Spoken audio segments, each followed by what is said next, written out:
I recently announced on TikTok that I'll be taking a break from the platform for a little bit. It may take me to into the new year because obviously the whole point is for Christmas, really. But the thing is, I've got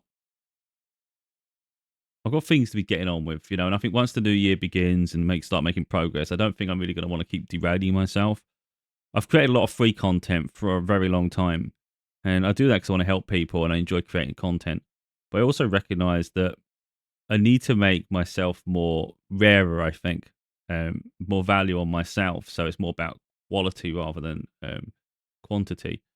So really, if someone needs an audience with me, it's going to cost, sort of thing. So for instance, I don't make any money apart from my books, but yeah, I don't promote my books anywhere near enough. But I don't like self promotion. But somehow I've got to find a way to make a living doing what I do, not keep doing everything for free. Um, but yeah, but it's not all about money, of course. Hence why I've done so much content. But I have to draw a line, I think, and I think going forward from now on, I'm going to start thinking more along those lines because I value what I do and I value the contribution I can bring to people's lives. But I just want to talk about something just briefly because I think balance is everything in our lives, and sometimes we have to analyze where we are on our journey, what we're anticipating in the near future, and even going beyond that. Like, are everything does everything we enjoy in our spare time contribute towards um, improving our life, or does it hinder our life? Now, I just want to, this is going to be so trivial to some people, but other people then perhaps they get it or know my journey a little bit more. So, I recently bought this handheld device. Um, and I was adamant, I'm keeping this no matter what. I want it. It's good. It can play so much, but I have a gaming laptop. And I'm someone that always talks about this. I don't like having a million devices because it actually can drive me to mental madness because it means I'm always focused on it all the time. It's and it's a distraction. So as great as this is, and anyone would, I mean, gamers will absolutely love it.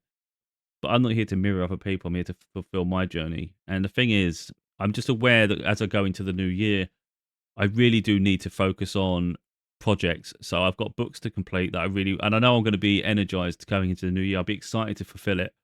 And I don't want distractions left, right, and centre in terms of gaming. If career opportunities come, that's a completely different thing because it's a brand new opportunity. Again, it's elevation. Now I've got a gaming laptop, like I say, so when I sit down and relax, I can just chill out anyway. Do I really need the ability to keep gaming everywhere? No, not really.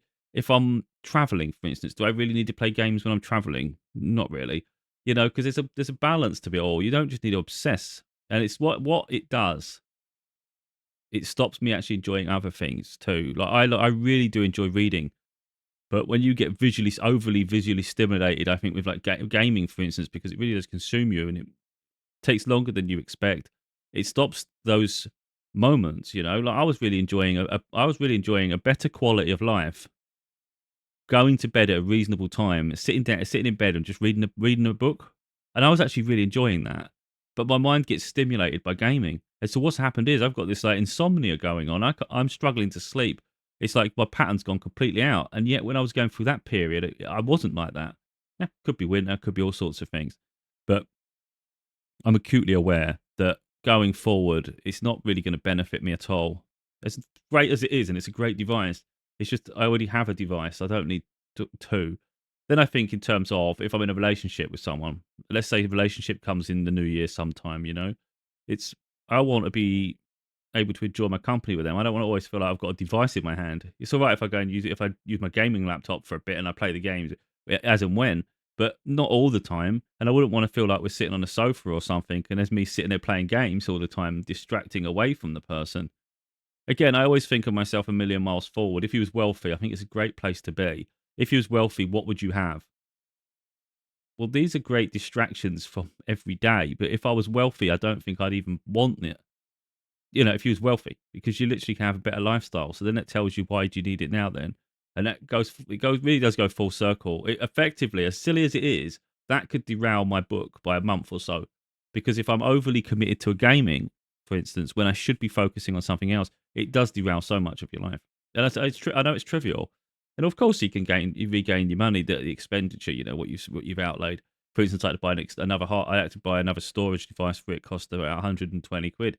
So you get the device money back, get that money back. All of a sudden, finances are improving.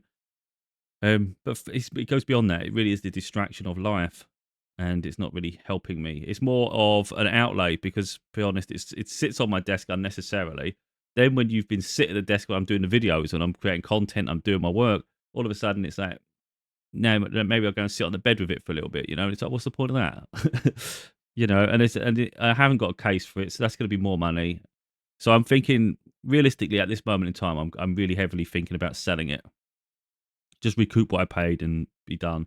Um, and that's just where I'm at with that. So as we go into the new year, like I say, I don't see me keep creating content. I like doing it, but I have to find a way to, um, I think, focus on more prominent aspects. And I think it is about making yourself more rare, a rare commodity. I think if you make yourself available all the time, people just take you for granted. I think what I need to do is, I'm not competing with anyone or comparing with anyone, but I know I'm good at what I do. Whether I get recognition is another thing. But I think sometimes you have to let other people get in the spotlight a little bit. Let other people be seen, and then other people can draw their own comparisons and see where I fit in with that. It's not for me to determine any of that, is it? I'm just in the shadows doing my work, you know. So while other people maybe have front and center, I'll be just working on my books, just plugging away. Next thing you know, there's a new book coming out, you know, and continuing to build my legacy. So I don't really watch on like that, but I do think I haven't had the recognition. I haven't had any recognition. I haven't had recognition for what I've done at this point. And I deserve recognition for the work I do, in all honesty. And this isn't, again, I have to say this all the time, it's not ego. But as I go into the next year, I'm not going to keep backtracking anymore. There's going to be, it'll be far more assertive. You know, I'm not going to keep saying, I'm not going to keep defending the spiritual journey in a sense and say, if you're not spiritual, don't. I'm just going to talk with confidence that, you know, I'm on a spiritual journey. Spirituality exists. And from now on, it's just going to be, I'm just speaking from facts, from experience. In the same way, I'm not going to keep backtracking and saying, this isn't me and the ego or arrogance. You know, I'm not going to do any of that anymore. People can perceive what they want. If they perceive it as an arrogance, as confidence, as arrogance, it's up to them. But I get fed up, keep going round my words. You know, I just want to be able to say what I think and let it be. Yeah, it will ruffle feathers for sure, because people will definitely take it the wrong way sometimes. But it's just such a nightmare. Keep going round, because the people that have seen previous content, they already know. Someone new doesn't, and its problem is you're always trying to play to the new crowd because you don't want to alienate. You just want to understand. But I just don't think it's very good for the people that have actually invested in following your content. You know, so it should just be a continuation. We're all on the same wavelength. We get it. That's why they're continuing to watch, that sort of thing. But yeah, going into the new year, we'll see what happens. Like I said, I do enjoy creating content, but I just feel there's an awful lot available for free at this point, and it's important I start to find a way to monetize now, because my life's hard, and I don't think it should be this hard.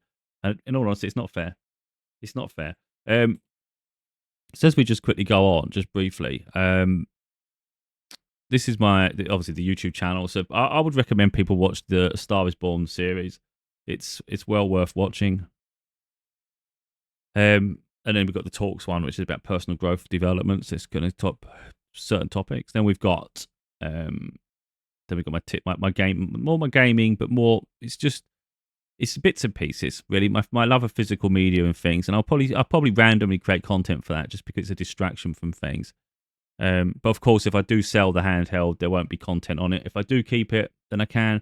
But if I keep it, it's because I've decided I can handle it. And it's not big. It's just going to be something for when I want to use it, rather than give it any stats. You know, it's not like, oh, I've got to use it all the time. If I keep it, it's for when I can be bothered to use it. But it just seems an extravagant thing. But again, that's me used to keep having less all the time. You know, some people would have that and it wouldn't mean anything to them. For me, it's like, it's expensive in a world when you don't have a lot of money. So it's a bit frustrating. But again, I just don't know if it's helping anyway. My books are, people may perceive my books as expensive, and it's bound to happen. You know, for instance, here's my books, and like I say, they may find them expensive, they may not, but I see it this way, and I stand by it, and I don't feel guilty. In the past, I did.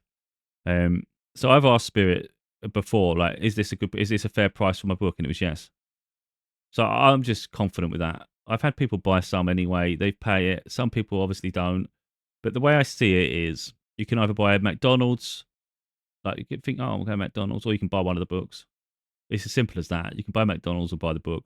If you can't control yourself for one day and go and cook a meal, and then make an excuse that you couldn't afford the book, it's too expensive. That's really up to people, isn't it? My book's all about sort of personal development, elevating people's lives. And I have no doubt each book would help elevate people's lives. But it's up to people who want to do it. And I'm not going to devalue myself and make it so I barely get anything for the books, because there's still print costs and there's still like a royalty split. So for instance, if I publish through Amazon, Amazon have to take some of the money. So I only get a certain amount. So if I listed it too low, I'd probably get about £1. And it's not being funny, I've worked my ass off for so long and sacrificed for so long. I wouldn't be happy for £1 for a book when someone's had to pay a bit more, quite a bit, for me just to get £1. So I'm thinking a little bit extra, and it helps change my life too. So that's where I'm at, really.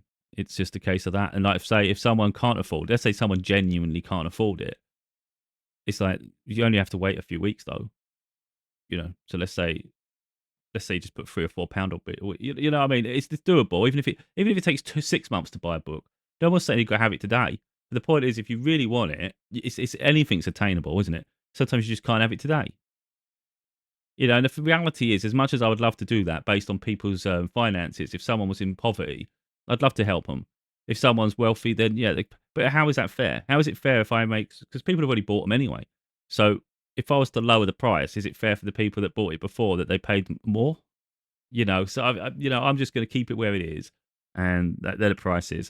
So there's not going to be any of this up and down, up and down. I'm going to keep dropping the prices. They are what they are. I stand by them. The next book will be the same price range. And that's where we're at. It's not me being greedy, it's me valuing myself. I only get a certain amount of the cut of it. And it's not everywhere, it's not in the bookshops. So it's not like I get like 1 million people walking around the shops and then they randomly bump into my book. That It's not easy for me to get them in front of people, hence why I need more per purchase. And like I said, even if they were selling like crazy, it's not fair on people previously if I started dropping the price, because where do you draw the line? If let's say they sold like crazy, now money's not really a problem for me anymore. That'd be nice. It's a nice thing to be in. And then one day you go, I'm going to drop I'm just dropped the price, but then yet a load of people the day before just bought it. Any day anybody could have bought it. So I think they're worth it because I see it as a form of therapy, elevation, healing, personal development, spiritual development. It covers everything. The books are literally everything in one. And I just can't help but think, how much would a therapist session cost? And yet, there you have it. So yeah, I value what I do. I value who I am, and I put my time and energy where I feel it's best served. And like I say, I'm so ambitious, and I've got so many goals. It's not just one thing.